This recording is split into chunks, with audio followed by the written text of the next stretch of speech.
نحمده ونصلي على رسوله الكريم اما بعد فاعوذ بالله من الشيطان الرجيم بسم الله الرحمن الرحيم رب اشرح لي صدري ويسر لي امري واحلل عقدة من لساني يفقهوا قولي اللهم فقهنا في الدين رب زدني علما الصلاة والسلام علیک یا سیدی یا رسول اللہ وعلی آلک واصحابک یا سیدی یا حبیب اللہ۔ اگلے پارے کا آغاز کریں گے۔ پارہ نمبر 5۔ چوتھا پارہ ان عورتوں کے ذکر پر ختم ہوا تھا جن سے نکاح ازروِ شرع حرام ہے۔ اب 5ویں پارے کا آغاز جو ہے وہ اسی بحث کو مکمل کرتے ہوئے فرمایا گیا کہ ان مذکورہ محرمات کے سوا دوسری عورتیں تمہارے لیے حلال ہیں بشرطے کہ انہیں طے شدہ مہر جو ہے وہ ادا کیا جائے اور ارادہ گھر بسانے کا ہو، نہ کہ محض وقتی لذت کا۔ آیت نمبر 26 سے اللہ عز و جل کی رحمت کے 2 مظاہر بیان کیے گئے۔ ایک یہ کہ اس نے ایسی شریعت عطا فرمائی جس پر عمل سے معاشرے کے ہر فرد کے مال، جان اور آبرو کو تحفظ حاصل ہوتا ہے۔ دوسرا یہ کہ اللہ نے ماضی کے واقعات کے بیان سے انسان کو اعتدال کی راہ پر چلنے کی روش اور اس کے اچھے انجام سے آگاہ فرمایا۔ شریعت کے مقابلے میں جو لوگ خواہشات نفس کی پیروی کرتے ہیں وہ انسانوں کی شریعت سے دور ایسے راستے کی طرف لے جانا چاہتے ہیں جس میں وقتی لذت تو ہے، یعنی کہ وہ انسانوں کی شریعت سے دور ایسے راستے پر لے کے جاتے ہیں جس میں وقتی لذت ہے، لیکن اس دنیا کا امن بھی برباد ہو جاتا ہے اور آخرت میں دردناک عذاب کا سامنا کرنا پڑے گا۔ جبکہ شریعت پر عمل کی صورت میں انسان کو ایسی سہولت حاصل ہوتی ہے جو گمراہ کن عقائد، بے جا رسومات اور خرافات اور واہیات کے بوجھ سے انسان کو آزاد کرا دیتی ہے۔ آیت نمبر 29 میں بتایا کہ باطل طریقوں سے ایک دوسرے کا مال کھانا حرام ہے اور باہمی رضامندی سے تجارت کرنا یہ جائز ہے، اور اس سے حاصل ہونے والا جو نفع ہے وہ بھی جائز ہے۔ اسی طرح ہبہ اور وراثت کے ذریعے جو مال ملے وہ بھی جائز ہے، مگر جوا، سٹہ، غصب، چوری، ڈاکہ، خیانت، رشوت، جھوٹی قسم کھا کر اور جھوٹی گواہی کے ذریعے دوسروں کا مال حاصل کرنا یہ سب حرام ہے، اور جو شخص ظلماً دوسروں کا مال کھائے گا وہ جہنم کا ایندھن بنے گا۔ اس کے بعد آیت نمبر 31 میں بتایا گیا کہ انسان اگر بڑے بڑے گناہوں سے بچے گا تو اللہ کا وعدہ ہے کہ وہ چھوٹے چھوٹے گناہ خود ہی معاف فرما دے گا اور بڑے عزت والے مقام میں داخل فرمائے گا۔ اس میں ہمارے لیے بہت بڑی بشارت اور خوشخبری ہے، لیکن آج کے جو معاشرہ ہے اس کا یہ المیہ ہے کہ حلال اور حرام کی تمیز کیے بغیر انسان کماتا حرام ہے لیکن کھاتا سنت طریقے سے ہے۔ گویا مچھر چھانتا ہے اور پورے اونٹ جو ہے وہ نگل جاتا ہے۔ اللہ تعالی ہمیں ہدایت عطا فرمائے، آمین۔ اگلی آیت میں حسد کی ممانعت کرتے ہوئے فرمایا کہ اللہ عز و جل نے اپنی حکمت سے کسی کو مال، عزت یا مرتبے میں فضیلت دے رکھی ہے تو اس کے زائل ہونے کی تمنا نہ کرو۔ کیوں؟ کیونکہ یہی حسد ہے اور حسد حرام ہے۔ کسی کے ساتھ حسد کرنے سے بہتر ہے کہ اللہ سے اس کے فضل کا سوال کرو۔ اس کے خزانوں میں کوئی کمی نہیں ہے۔ یعنی کہ حسد سے تو یہ ہوتا ہے نا کہ انسان جب کسی کے پاس نعمتیں دیکھتا ہے، مرتبہ دیکھتا ہے، عزت دیکھتا ہے کسی کی، تو اس سے حسد کرتا ہے اور اس کے دل میں یہ خیال پیدا ہوتا ہے کہ اسے یہ سب کچھ چھن جائے، تو یہ غلط ہے۔ رشک کر سکتے ہیں اور اللہ سے دعا کر سکتے ہیں کہ اللہ تو فضل و کرم والا ہے، بہت بڑے فضل و کرم والا ہے، تو اس کے پاس بھی اسے جو نعمتیں دی ہیں تو مجھے بھی وہ نعمتیں عطا کر۔ یہ نہ کہے کہ اسے چھین لے، بلکہ یہ آپ کہہ سکتے ہیں کہ اللہ تعالیٰ نے جو فضل اور کرم اس پر کیا ہے وہ فضل و کرم مجھ پر بھی کرے، کیونکہ اللہ کے خزانوں میں تو کوئی کمی نہیں ہے۔ پھر اس کے بعد آگے ارشاد ہوتا ہے کہ مرد عورتوں کے منتظم اور کفیل ہیں، کیونکہ اللہ نے ان میں سے ہر ایک کو دوسرے پر فضیلت دی ہے، اور اس لیے بھی کہ مردوں نے ان پر اپنے مال خرچ کیے ہیں، یعنی کہ شوہر جو ہے وہ مہر بھی ادا کرتا ہے اور جو بیوی بچے ہیں ان کی کفالت بھی اسی کے ذمہ پر ہوتی ہے۔ نیک بیویاں اپنے شوہروں کی تابع دار ہوتی ہیں اور اللہ کی حفاظت کے سہارے شوہر کے مال، اولاد، بستر، راز اور آبرو کی حفاظت کرتی ہیں۔ تاجدار کائنات سیدنا محمد مصطفیٰ کریم صلی اللہ علیہ وآلہ وسلم سے ایک مرتبہ سوال ہوا کہ اچھی عورت کون ہوتی ہے؟ تو پیارے آقا کریم صلی اللہ علیہ وآلہ وسلم نے فرمایا کہ اچھی عورت وہ ہے جو اپنے شوہر کو خوش کرے جب بھی وہ اس کی طرف دیکھے، اور پھر جب وہ اس کا کہنا مانے جب بھی وہ حکم دے، اور اپنی جان اور مال سے کوئی ایسا کام نہ کرے جو شوہر کو برا اور ناگوار لگے۔ یعنی کہ اچھی عورت وہ ہے کہ جب اس کا شوہر اس کو دیکھے تو وہ اپنے شوہر کو خوش کر دے، اور اگر کوئی بات یا کوئی حکم اپنی بیوی کو دے تو وہ عورت جو ہے وہ اپنے شوہر کا وہ حکم اور کہنا مانے۔ تو وہ کون ہے؟ اچھی عورت ہے۔ آپ دیکھیے، اپنی طرف دیکھیے کہ کیا آپ میں یہ خوبیاں موجود ہیں۔ اگر موجود ہیں تو آپ کے لیے خوشخبری کہ پیارے آقا صلی اللہ علیہ وسلم نے فرمایا کہ اچھی عورتوں میں شامل ہیں، اور اگر نہیں تو ان اچھی عورتوں میں شامل ہونے کے لیے یہ خوبیاں خود میں شامل کر لیجئے۔ پھر جو عورت شوہر کی نافرمان ہو اسے ناشزہ کہتے ہیں۔ قرآن نے نافرمان عورت کی تدریجی اصلاح کا حکم بیان کیا ہے، یعنی کہ پہلے تو اسے پیار اور محبت سے سمجھایا جائے، پھر عارضی طور پر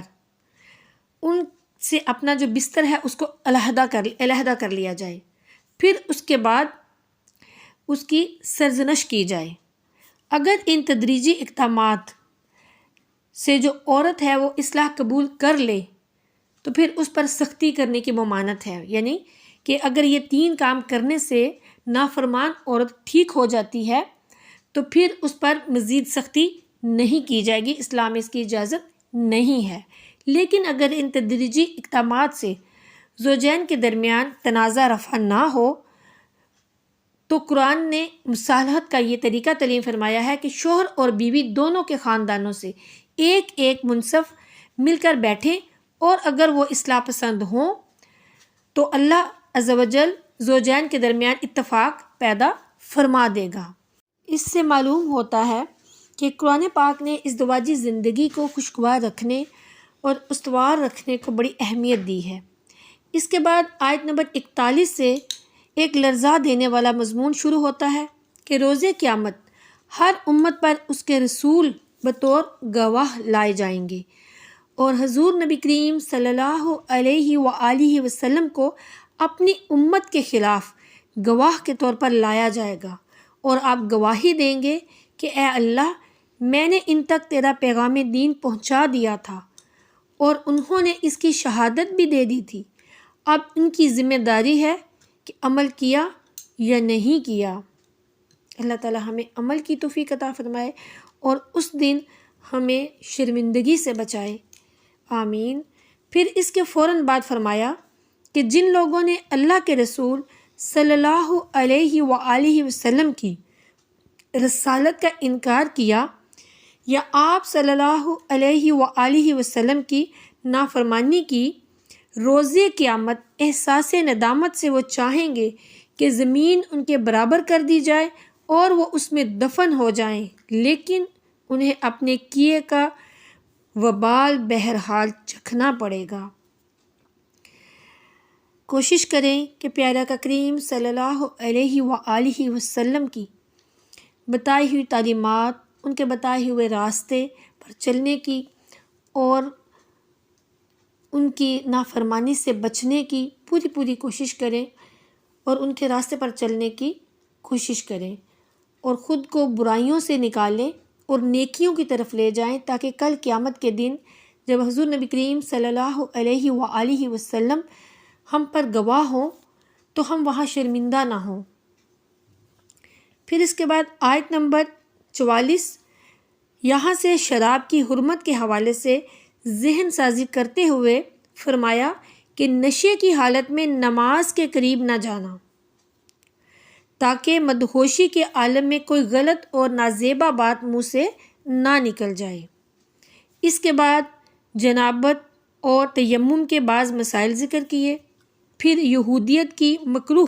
ذہنیت کا پردہ چاک کرتے ہوئے ان کی بعض سازشوں اور خرابیوں کو بیان کیا، امانت کو اس کے مستحقین تک پہنچانے کا حکم دیا، اللہ اور اس کے رسول صلی اللہ علیہ وآلہ وسلم اور اولو الامر کی اطاعت کی تلقین فرمائی۔ بعض لوگ ایمان کے دعوے کے باوجود طاغوت اللہ کے باغی رہنماؤں سے، طاغوت اللہ کے باغی رہنما، ان سے اپنے فیصلے کراتے ہیں،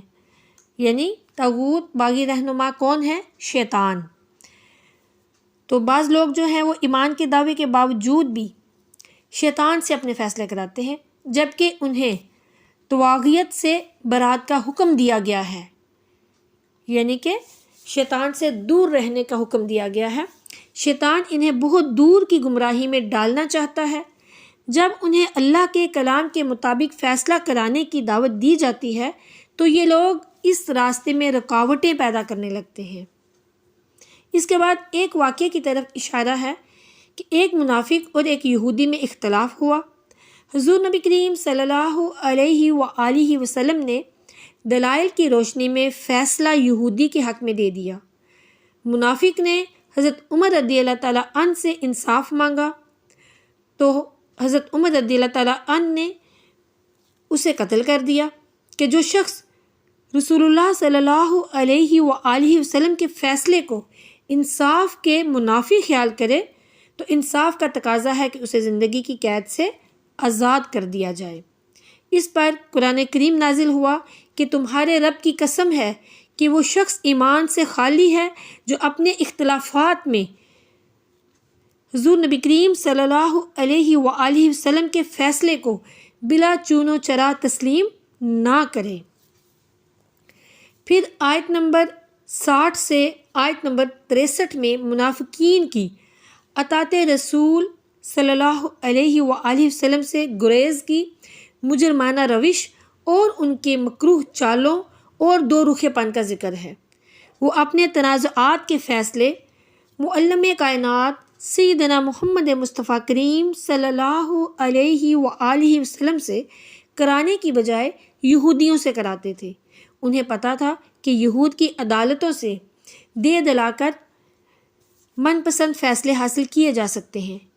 جب ان سے کہا جاتا کہ آؤ قرآن کی طرف اور اللہ کے رسول صلی اللہ علیہ وآلہ وسلم کی طرف، تو وہ اللہ کے رسول صلی اللہ علیہ وآلہ وسلم کی طرف آنے سے کتراتے تھے۔ ہاں جب کوئی مصیبت آتی تو پھر حضور نبی کریم صلی اللہ علیہ وآلہ وسلم کے پاس بھاگے ہوئے دوڑے ہوئے آتے اور اپنے مخلص ہونے کی یقین دہانیاں کرواتے تھے۔ اللہ عز و جل جانتا ہے کہ ان کے باطن میں کیا ہے، اس لیے حضور نبی کریم صلی اللہ علیہ وآلہ وسلم کو وصیت کی گئی کہ انہیں زیادہ اہمیت نہ دیں اور انہیں فیصلہ کن انداز میں نصیحت کریں تاکہ یہ منافقانہ روش ترک کر کے کسی ایک طرف یکسو ہو جائیں۔ موجودہ دور میں انکار سنت کے فتنے کی گمراہی بھی یہی ہے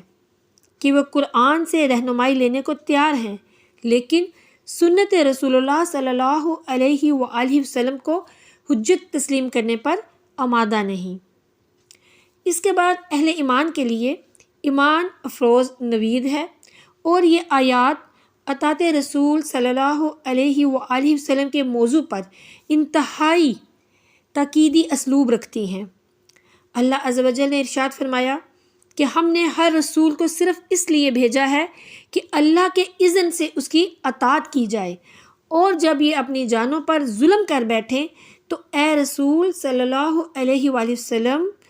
یہ آپ صلی اللہ علیہ وآلہ وسلم کے پاس آئیں اور اللہ سے اپنے گناہوں کی بخشش مانگیں، اور رسول سے بھی تو رسول ان کے لیے دعائے مغفرت کریں، تو یہ ضرور اللہ کو بہت توبہ قبول کرنے والا، بے حد رحم کرنے والا پائیں گے۔ یعنی حضور نبی کریم صلی اللہ علیہ وآلہ وسلم کے وسیلے سے اللہ عز و جل سے استغفار کیا جائے تو اللہ اس سے رد نہیں فرماتا، اور یہ وسیلہ مغفرت آج بھی مسلمانوں کو الحمدللہ حاصل ہے۔ جب بھی اللہ سے معافی مانگیں، توبہ کریں تو حضور نبی کریم صلی اللہ علیہ وآلہ وسلم کے وسیلے سے کریں، کیونکہ یہ قرآن کا فیصلہ ہے۔ اگلی آیت میں فرمایا کہ جو لوگ اللہ کے رسول کو آپس کے جھگڑوں میں حاکم نہ بنائیں اور پھر آپ صلی اللہ علیہ وآلہ وسلم جو فیصلہ صادر فرما دیں اسے دل و جان سے قبول نہ کریں، یعنی نبی کریم صلی اللہ علیہ وآلہ وسلم کے فیصلے پر دل میں کوئی تنگی اور ملال بالکل بھی نہیں آنا چاہیے۔ تو اسی کا ذکر یہاں پہ کیا جا رہا ہے کہ جب نبی کریم صلی اللہ علیہ وآلہ وسلم کوئی فیصلہ فرما دیں تو پھر جو اسے دل و جان سے قبول نہ کرے وہ بظاہر دعوی ایمان کے باوجود حقیقت میں مومن نہیں ہو سکتے۔ پھر آیت کے جو اگلی آیت ہے، آیت نمبر 69، آیت 69 سے بتایا گیا ہے کہ اللہ اور اس کے رسول صلی اللہ علیہ وآلہ وسلم کی اطاعت کرنے والے اللہ کے انعام یافتہ بندوں، انبیاء، صدیقین، شہداء اور صالحین کے ساتھ جنت میں ہوں گے۔ ایسے پاکیزہ لوگوں کا ساتھ میسر آ جانا اللہ کے فضل کا آئینہ دار ہے۔ اللہ اور اس کے رسول صلی اللہ علیہ وآلہ وسلم کی اطاعت اور فرما برداری کی فضیلت بیان کر کے سب سے بڑی اطاعت اور نیکی کا حکم دیا، اور وہ غلبہ اسلام کے لیے اپنی جان اور مال لگا کر جہاد میں حصہ لینا ہے۔ فرمایا اے ایمان والو، جہاد کے لیے میدانی جنگ یا چھاپا مار جنگ جو بھی وقت کا تقاضا ہو اسے اختیار کرو۔ جہاد اور قتال کی ترغیب کے بعد مسلمانوں کو منافقین کی تدبیروں اور سازشوں سے چوکنا رہنے کا حکم دیا گیا ہے۔ یہ وہ سنگ دل گروہ ہے جس نے اسلام کا جامہ زیب تن کر کے ہمیشہ اسلام، پیغمبر اسلام اور مسلمانوں کو نقصان پہنچایا۔ مدینہ منورہ میں جو پہلی اسلامی ریاست قائم ہوئی اس کے خلاف سازشوں کا تانا بانا بننے میں بھی یہی گروہ پیش تھا۔ مسلمان ان منافقین کے بارے میں فیصلہ کرنے میں متردد تھے کہ سورہ نساء کا وہ حصہ نازل ہو گیا جس میں ان کی ذلت آمیز حرکتوں، خفیہ منصوبہ بندیوں اور بغض اور حسد پر مبنی کارروائیوں کا جو پول ہے وہ کھول دیا گیا، اور ان کے بارے میں واضح فیصلہ سنا دیا گیا کہ ان کا اسلام اور مسلمانوں کے ساتھ دور کا بھی تعلق نہیں ہے، تاکہ اہل ایمان اور اہل نفاق کے درمیان حد فاصل کھڑی کر دی جائے اور مسلمان منافقوں کے بارے میں یک آواز ہو جائیں اور ان کے درمیان کوئی اختلاف باقی نہ رہے۔ اگلی آیت میں بتایا گیا کہ تمہاری صفوں میں ایسے منافقین بھی موجود ہیں جو جہاد کے مخالف اور محاذ جنگ سے پیچھے رہنے والے ہیں۔ ان بزدل لوگوں کو جب جہاد کی دعوت دی جاتی ہے تو جان جانے کے خوف سے ان کے جو دل ہیں وہ لرز جاتے ہیں اور وہ زندگی کی مہلت چاہتے ہیں۔ تو اللہ تعالیٰ نے فرمایا اے رسول مکرم صلی اللہ علیہ وآلہ وسلم، فرما دیجئے کہ دنیا کا سامان بہت تھوڑا ہے اور اہل تقوی کے لیے آخرت بہتر ہے۔ پھر آیت نمبر 78 سے موت کے ڈر سے جہاد سے گریز کرنے والوں کو تنبیہ کی گئی کہ تم جہاں کہیں بھی ہو موت تم کو پا لے گی، خواہ تم مضبوط کلوں میں کلابند ہی کیوں نہ ہو جاؤ۔ منافقوں کا ایک شعار یہ بھی بتایا گیا کہ انہیں کوئی بھلائی پہنچے تو کہتے ہیں یہ اللہ کی طرف سے ہے، اور اگر کوئی برائی پہنچے تو رسول اللہ صلی اللہ علیہ وآلہ وسلم سے کہتے ہیں یہ آپ کی طرف سے ہے۔ اے رسول صلی اللہ علیہ وآلہ وسلم، آپ فرما دیجئے کہ ہر چیز اللہ کی طرف سے ہے۔ پھر فرمایا تمہیں جو اچھائی پہنچتی ہے وہ اللہ کی طرف سے ہے، اور تمہیں جو برائی پہنچتی ہے تو وہ تمہاری اپنی ذات کی وجہ سے ہے۔ پھر منافقوں کی ایک خصلت یہ بھی بتائی کہ حضور نبی کریم صلی اللہ علیہ وآلہ وسلم کے سامنے کہتے ہیں کہ ہم نے آپ کا حکم ماننا، پھر رات کو اپنی مجلسوں میں اس کے برعکس بات کرتے ہیں۔ اللہ تعالیٰ فرماتا ہے وہ قرآن میں غور کیوں نہیں کرتے؟ اگر یہ قرآن اللہ کے غیر کے پاس سے آیا ہوتا تو یہ اس میں بہت اختلاف پاتے۔ قرآن نے ایک اصول بتایا کہ حالت جنگ اور زمانہ جنگ میں امن اور خوف یعنی فتح اور شکست کے حوالے سے ہر سنی سنائی خبر کو پھیلانا نقصان کا سبب بنتا ہے۔ ایسے زمانے میں خبروں پر نگرانی کا اہتمام ہونا چاہیے کہ کس خبر کی اشاعت مسلمان کے لیے مفید ہے اور کس خبر کی اشاعت مسلمانوں کے لیے نقصان دہ ہے۔ اسے آج کل کی اصطلاح میں سینسرشپ کہتے ہیں، اور جدید دنیا میں بھی حالت جنگ میں خبروں کی اشاعت سرکاری کنٹرول ہوتا ہے، اور اس کا فیصلہ کرنا اہل نظر اور سیاست اور جنگ کے جو ماہرین ہیں ان کا کام ہوتا ہے۔ ہم نے رسول صلی اللہ علیہ وآلہ وسلم کو اس لیے بھیجا ہے کہ اس کی اطاعت کی جائے، کیونکہ اطاعت خداوندی اطاعت رسول میں مضمر ہے۔ اللہ کے تمام احکامات انسانوں تک حضور نبی کریم صلی اللہ علیہ وآلہ وسلم کے ذریعے ہی پہنچے ہیں، تو جو آپ کی اطاعت نہیں کرتا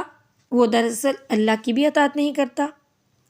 منافقین حضور نبی کریم صلی اللہ علیہ وآلہ وسلم کے سامنے تو اطاعت کرنے کا وعدہ کرتے ہیں، لیکن بعد میں طرز عمل جو ہے ان کا وہ اس کے برعکس ہوتا ہے۔ اللہ تعالیٰ ان کی تمام باتوں اور حرکات کو محفوظ کر رہا ہے، اور کہا جا رہا ہے کہ عنقریب وہ اپنی اس روش کا برا بدلہ پا کر رہیں گے۔ اس کے بعد قرآن کریم میں غور و خوض کی دعوت دیتے ہوئے اس کے حق اور صداقت پر مبنی ہونے کے لیے یہ دلیل دی گئی ہے کہ اس میں کوئی تضاد اور اختلاف جو ہے وہ نہیں پایا جاتا، اور یہ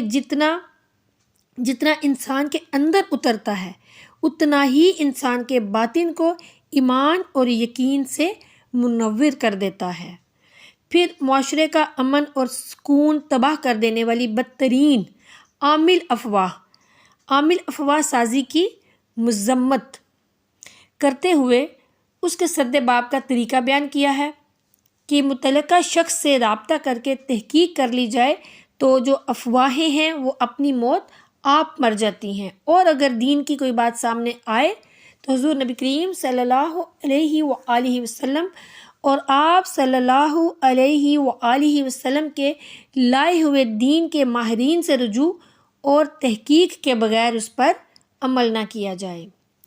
جہاد کے لیے ہر شخص کو چاہیے کہ وہ دوسروں کو ہدف تنقید بنانے کی بجائے اپنے آپ کو پیش کر دے اور دوسرے مسلمانوں کو جہاد میں شریک کرنے کے لیے ترغیب دیتا رہے۔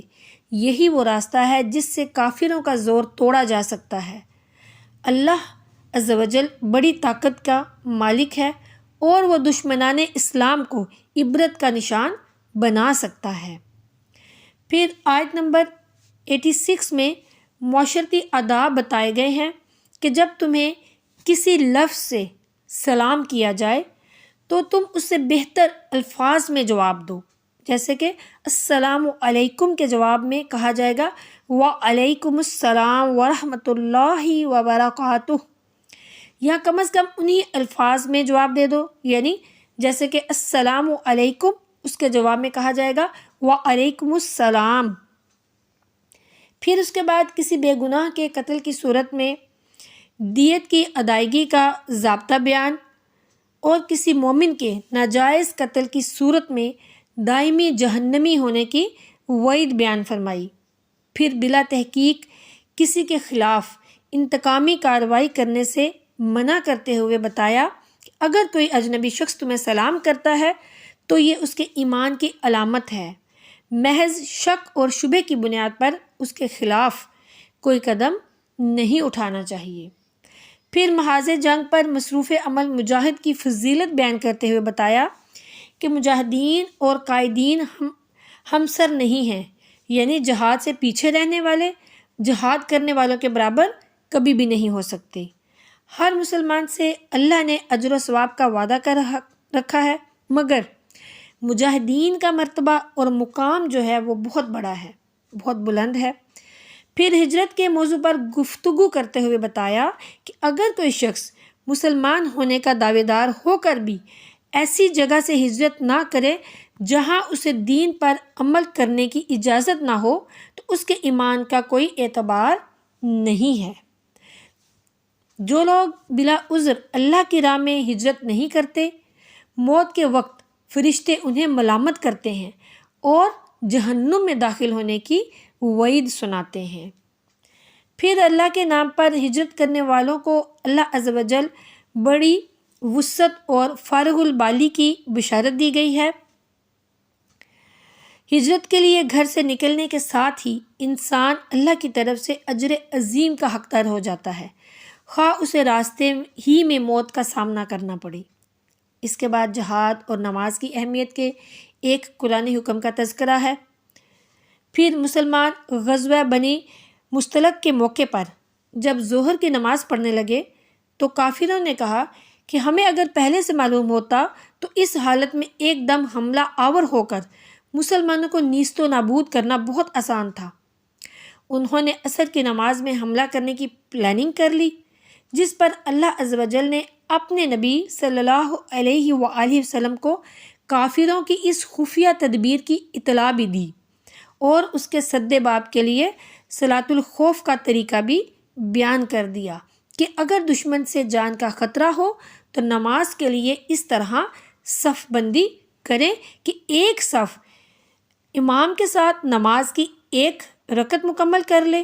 دوسری صف نیت باندھ کر کھڑی رہے اور دشمن کی نقل و حرکت پر نگاہ رکھے، پھر دوسری صف ایک رکعت امام کے ساتھ مکمل کر لے اور پہلی صف پیچھے ہٹ کر دشمن کے اچانک حملے کی صورت میں جوابی کارروائی کے لیے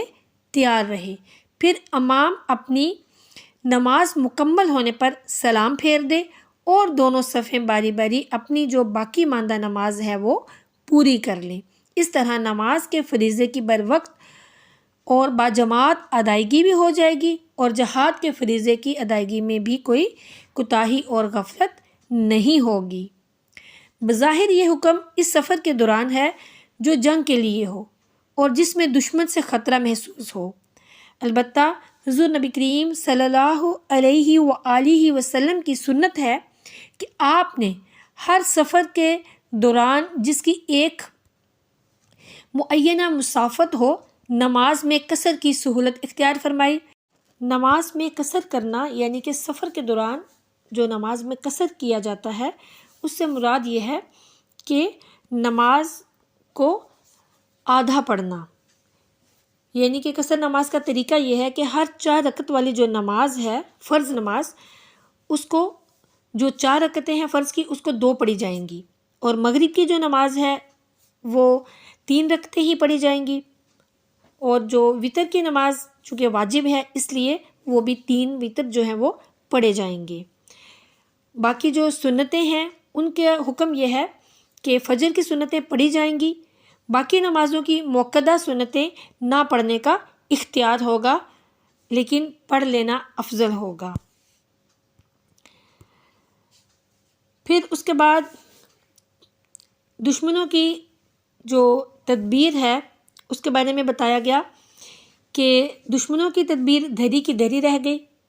اور نماز اور جہاد کی مشترکہ اہمیت بھی واضح ہو گئی کہ نماز جیسے عظیم الشان عمل کی وجہ سے جہاد کو مؤخر کرنے کی اجازت نہیں دی گئی، اور جہاد جیسے اہم عمل کی بنا پر نماز میں غفلت اور کوتاہی کی اجازت بھی نہیں دی گئی۔ یعنی نماز کتنی ضروری ہے کہ جہاد کے دوران بھی یہ نہیں کہا گیا کہ آپ نماز چھوڑ دیں، اس کے دوران بھی نماز پڑھنے کا حکم دیا گیا ہے۔ تو سوچیں کہ نماز ادا کرنا کتنا ضروری ہے، ہم گھر بیٹھ کے بھی نماز ادا نہیں کرتے۔ پھر نماز سے فارغ ہونے کے بعد دوران جہاد ذکر میں مشغول رہے۔ نماز کو وقت پر ادا کرنا فرض ہے۔ پھر اس کے بعد ہر حال میں عدل اور انصاف کا مظاہرہ کرنے کی تلقین۔ یہ دراصل ایک مشہور واقعے کی طرف اشارہ ہے کہ کسی گھر میں چوری ہو گئی تھی۔ چور انتہائی چالاک اور چرب لسان تھا۔ انہوں نے ایک بے گناہ یہودی کو پھنسا کر اپنا دامن بچانے کی کوشش کی۔ بعض لوگ ان کی چرب لسانی سے متاثر ہو کر انہیں بری کروانا چاہتے تھے، تو قرآن پاک نے ان کے جرم کو تشت ازبام کرتے ہوئے تاکید فرمائی کہ بلا تحقیق کسی خائن مجرم کی حمایت کرنے کی بجائے عدل و انصاف کے قانون کے مطابق فیصلہ کر کے مجرموں کو سزا دینی چاہیے۔ دنیا میں اگر تم نے کسی مجرم کو بچا بھی لیا تو کل قیامت میں اللہ کی گرفت سے اسے کون بچائے گا؟ جس نے جرم کیا سزا بھی اسی کو ملنی چاہیے۔ اپنے گناہ کا الزام دوسروں پر تھوپنا بہت بڑا جرم ہے اور بہتان تراشی کے زمرہ میں آتا ہے۔ کسی کو نقصان پہنچانے کے لیے خفیہ تدبیروں کی مذمت کرتے ہوئے فرمایا گیا کہ اگر کوئی خفیہ تدبیر کرنی ہی ہے تو کسی نیک کام، صدقہ اور خیرات یا مفاد عامہ کے لیے کرنی چاہیے، اس پر اجر عظیم نصیب ہوگا، برے کاموں پر نہیں کرنی چاہیے۔ یہ واقعہ عدل و انصاف کی تاریخ میں سنہرے حروف سے لکھے جانے کے قابل ہے کہ ایک یہودی اور مسلمان یعنی کہ منافق مسلمان تنازع میں جب حضور نبی کریم صلی اللہ علیہ وآلہ وسلم کا جو میلان تھا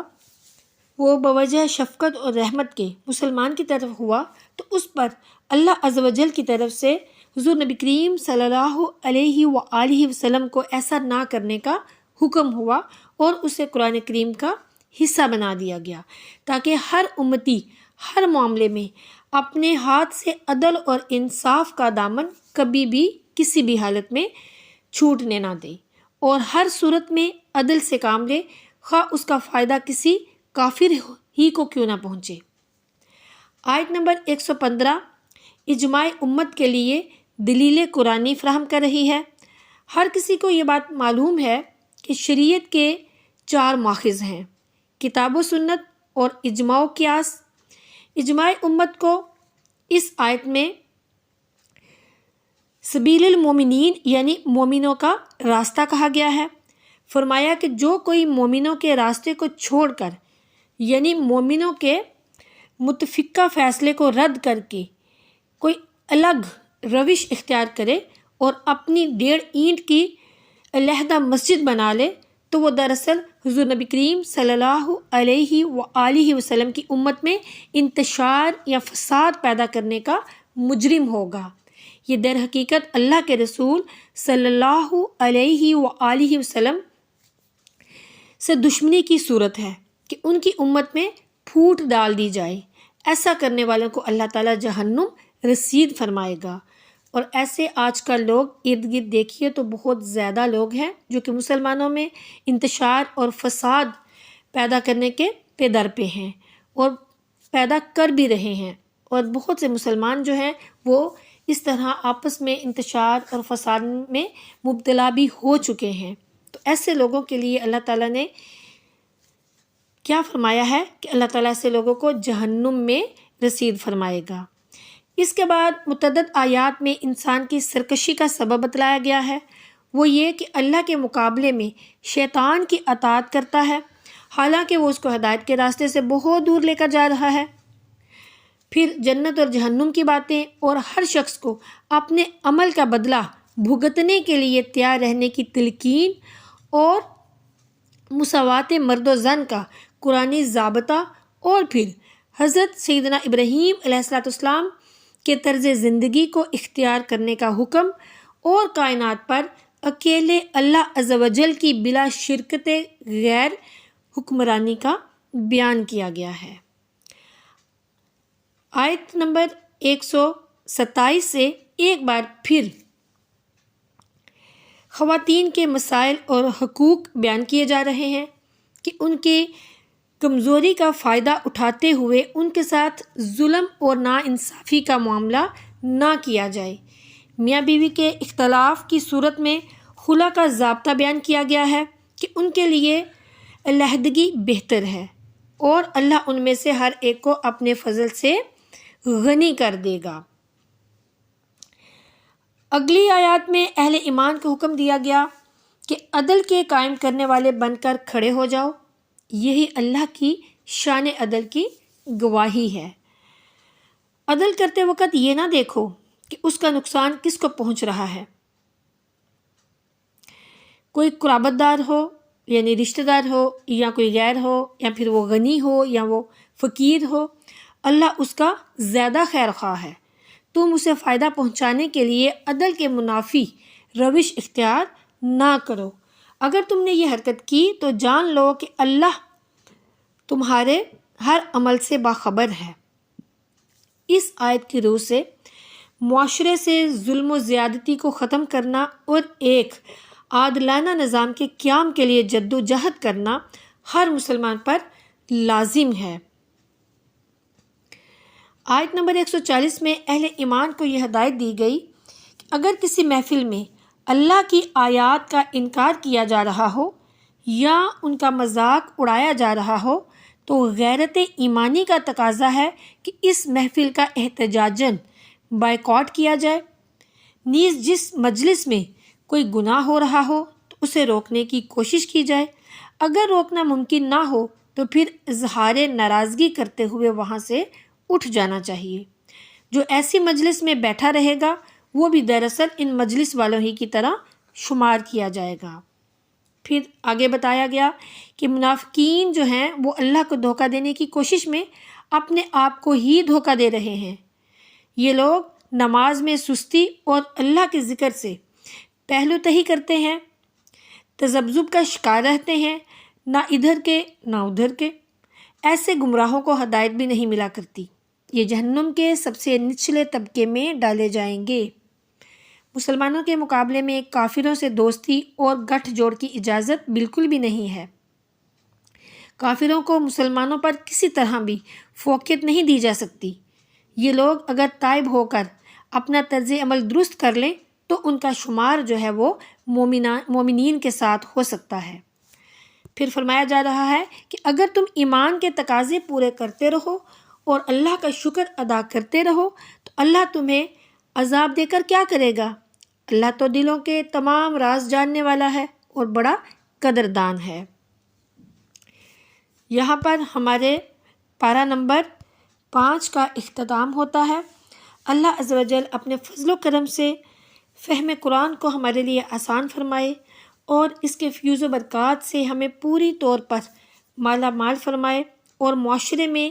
صالحہ انقلاب لانے کی توفیق عطا فرمائے، علم دین سیکھنے کی، سیکھ کر دوسروں تک پہنچانے کی توفیق عطا فرمائے، عمل کی توفیق عطا فرمائے۔ آمین ثم آمین۔